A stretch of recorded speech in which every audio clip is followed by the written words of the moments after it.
ನೋಡಿ, ಈ ವರ್ಷದ ಸ್ಟಾರ್ಟಿಂಗ್ನಲ್ಲಿ ನಮ್ಮ ದೊಡ್ಡ ಹೀರೋ ಸಿನಿಮಾಗಳು ಯಾವೂ ಇಲ್ಲ. ಆ್ಯಂಡ್ ವರ್ಷದ ಮೊದಲಿನಲ್ಲಿನೇ 2 ಸಿನಿಮಾಗಳನ್ನು ಕೊಟ್ಟಂತಹ ನಮ್ಮ ಪ್ರಜ್ವಲ್ ದೇವರಾಜ್ ಅವರ ಸಿನಿಮಾಗಳಾದ ಗಣ ಮತ್ತು ರಾಕ್ಷಸ ಸಿನಿಮಾಗಳ ಬಾಕ್ಸ್ ಆಫೀಸ್ ಕಲೆಕ್ಷನ್ ನೋಡಿ ನನಗೆ ಶಾಕ್ ಆಯಿತು. ಹಾಗೆ ಶರಣ್ ಅವರ ಚೂಮಂತರ್ ಸಿನಿಮಾದ ಬಾಕ್ಸ್ ಆಫೀಸ್ ಕಲೆಕ್ಷನ್ ನೋಡಿ ನನಗೆ ಇನ್ನೂ ಶಾಕ್ ಯಾಕಾಯಿತು ಅಂತ ತಿಳ್ಕೊಳ್ಳೋಕ್ಕೂ ಮುಂಚೆ ನಮಸ್ಕಾರ ಎಲ್ರಿಗೂ, ವೆಲ್ಕಮ್ ಟು ಅವರ್ ಚಾನಲ್ ಚಿತ್ರಚರ್ಚೆ. ಮೊದಲನೇದಾಗಿ ನಮ್ಮ ಪ್ರಜ್ವಲ್ ದೇವರಾಜ್ ಅವರ ಗಣ ಮೂವಿಯ ಬಾಕ್ಸ್ ಆಫೀಸ್ ಕಲೆಕ್ಷನ್ ಬಗ್ಗೆ ಮಾತಾಡೋಕ್ಕೂ ಮುಂಚೆ ಈ ಸಿನಿಮಾದ ಬಜೆಟ್ ನನಗೆ ಗೂಗಲ್ನಲ್ಲಿ ಅಪ್ರಾಕ್ಸ್ 65 crores ಅಂತ ತೋರಿಸಿದೆ. ಆ್ಯಂಡ್ ಈ ಸಿನಿಮಾ ಇದೇ ಮೂವಿಯ ಡೈರೆಕ್ಟರ್ ಹರಿಪ್ರಸಾದ್ ಜಕ್ಕರ್ ಅವರ ಪ್ಲೇಬ್ಯಾಕ್ ಸಿನಿಮಾದ ರೀಮೇಕ್. ಆ್ಯಂಡ್ ಈ ಸಿನಿಮಾ ನನಗೆ ಚೆನ್ನಾಗಿನೇ ಅನ್ನಿಸ್ತು, like any other average movie. ಆದರೆ ಈ ಸಿನಿಮಾದ ಬಾಕ್ಸ್ ಆಫೀಸ್ ಕಲೆಕ್ಷನ್ ನೋಡಿ ನಾನಂತೂ ಶಾಕ್ ಆಗಿಬಿಟ್ಟೆ, ಅಷ್ಟು ಘೋರವಾಗಿತ್ತು.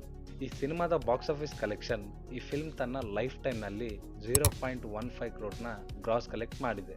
ಆಯಿತಾ, ನಿಮಗೂ ಶಾಕ್ ಆಯಿತಾ? ಇನ್ನು ಡೇ ವೈಸ್ ಕಲೆಕ್ಷನ್ ಬಗ್ಗೆ ಹೇಳ್ತೀನಿ ನೋಡಿ. ಡೇ 1 ಬಂದುಬಿಟ್ಟು 0.02 crores, ಡೇ 2 ಬಂದುಬಿಟ್ಟು 0.05 crores, ಡೇ 3 ಬಂದುಬಿಟ್ಟು 0.03 crores, ಡೇ 4 ಬಂದುಬಿಟ್ಟು 0.01 crore, ಡೇ 5 ಬಂದುಬಿಟ್ಟು 0.01 crore, ಡೇ 6 ಬಂದುಬಿಟ್ಟು 0.01 crore, ಡೇ 7 ಬಂದುಬಿಟ್ಟು 0.01 crore. ಈ ಮೂವಿಯ ಟೋಟಲ್ ಕಲೆಕ್ಷನ್ ಬಂದುಬಿಟ್ಟು ಕೇವಲ 15 ಲಕ್ಷ. ಎಷ್ಟು? ಕೇವಲ 15 ಲಕ್ಷ. ಈ ಮೂವಿಯು ಆವ್ರೇಜ್ ಆಗಿದ್ರೂ ಅಟ್ಟರ್ ಫ್ಲಾಪ್ ಅಂತ ಬಾಕ್ಸ್ ಆಫೀಸ್ ವಿಷಯದಲ್ಲಿ ಹೇಳ್ಬೋದು. ಇನ್ನು ಪ್ರಜ್ವಲ್ ದೇವರಾಜ್ ಅವರ 2ನೇ ಸಿನಿಮಾ ರಾಕ್ಷಸ ಮೂವಿ ಬಾಕ್ಸ್ ಆಫೀಸ್ ಕಲೆಕ್ಷನ್ ಬಗ್ಗೆ ಬಂದರೆ ಇಲ್ಲಿನೂ ಅದೇ ಕತೆ ಮ್ಯಾನ್. ಈ ಸಿನಿಮಾದ ಟೋಟಲ್ ವರ್ಲ್ಡ್ ವೈಡ್ ಡ್ಯುಯಲ್ ಲ್ಯಾಂಗ್ವೇಜ್ನಲ್ಲಿ ಸೇರಿಸಿ 0.86 crores ಅಷ್ಟೇ, ಅಂದರೆ 86 ಲಕ್ಷ ಮಾತ್ರ. ಗೂಗಲ್ನಲ್ಲಿ ಈ ಸಿನಿಮಾದ ಬಜೆಟ್ ನನಗೆ ಅಪ್ರಾಕ್ಸ್ ಆಗಿ 55 crores ಅಂತ ಶೋ ಆಗ್ತಿದೆ. ಆದರೂ ಈ ಸಿನಿಮಾ ಬರೀ 86 ಲಕ್ಷದ ಬಿಸ್ನೆಸ್ ಮಾಡಿದೆ. ಆ್ಯಂಡ್ ಈ ಸಿನಿಮಾದ ಪ್ರಿಮೈಸ್ ನನಗೆ ಇಷ್ಟ ಆದ್ರೂ ನನಗೆ ಈ ಸಿನಿಮಾ ಸ್ವಲ್ಪನೂ ಇಷ್ಟ ಆಗಲಿಲ್ಲ. ಸೊ ಈ ಮೂವಿ ಒಂದು ಡೀಸೆಂಟ್ ಕಲೆಕ್ಷನ್ನ ಡಿಸರ್ವ್ ಮಾಡ್ತಿತ್ತು.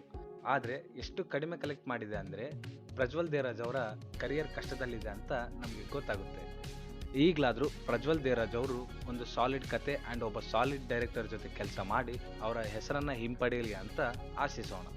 ಇನ್ನು ಶರಣ್ ಅವರ ಚೂಮಂತರ್ ಮೂವಿ ತನ್ನ 73 ದಿನಗಳ ರನ್ನಲ್ಲಿ ಕೇವಲ 5.63 ಕೋಟಿನ ಗಳಿಸಿದೆ. ಆ್ಯಂಡ್ ಈ ಮೂವಿ ಇಷ್ಟು ಕಡಿಮೆ ಡಿಸರ್ವ್ ಮಾಡ್ತಿದ್ದಿಲ್ಲ, ಯಾಕಂದರೆ ಮೂವಿ ಬಹಳ ಚೆನ್ನಾಗಿದೆ. ಆ ಸೆಟ್ಟಿಂಗ್, ಆ ಸೆಟ್ಸ್, VFX ಎಲ್ಲ ಸೇರಿ 8 crores ಬಜೆಟ್ನ ಮೇಕರ್ಸ್ ಸ್ಪೆಂಡ್ ಮಾಡಿದ್ದಾರೆ ಈ ಮೂವಿ ಮೇಲೆ. ಈ ಮೂವಿಯ ಬಾಕ್ಸ್ ಆಫೀಸ್ ಕಲೆಕ್ಷನ್ಗೆ ಅಫೆಕ್ಟ್ ಮಾಡಿದ ಇನ್ನೊಂದು ಆಸ್ಪೆಕ್ಟ್ ಏನಪ್ಪ ಅಂದರೆ ಈ ಸಿನಿಮಾ ಬಹಳ ಕಡಿಮೆ ಥಿಯೇಟರ್ಸ್ನಲ್ಲಿ ರಿಲೀಸ್ ಮಾಡಿದರು. ಆ್ಯಂಡ್ ಇದೊಂದು ಕಾರಣ ಅನ್ಕೊಳ್ತೀನಿ. That's all for the today guys.